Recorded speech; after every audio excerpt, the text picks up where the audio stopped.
The Sixers, on one hand, are going nowhere, and they're going nowhere fast. And why are they going nowhere fast? Because Joel Embiid's knee is done. It is over. It is dead. Joel Embiid's knee needs significant work. Presumably, it needs legitimate surgery. That's where we're going to end up at with Joel Embiid. Now, we've talked about this on this show for weeks, if not months, if not the better part of a year. The real issue with Joel Embiid's knee can be traced all the way back to the Olympics.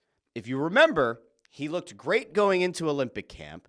Somewhere along the lines at the Olympics, he looked plodding. He never really looked particularly good when he was in games, so much so that you had the national media pundits who, typically are a little bit iffy, right? They're a little bit iffy on Joel Embiid. You run into a significant issue if you are a Joel Embiid supporter, which is in the Olympics, it would appear as though some point he hurt his knee.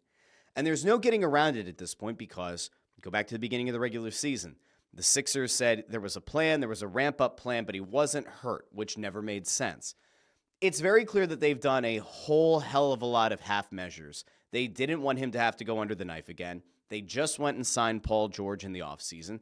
The idea was to let those two, along with Tyrese Maxey, take this team into the playoffs and, preferably to the promised land. However, it hasn't worked.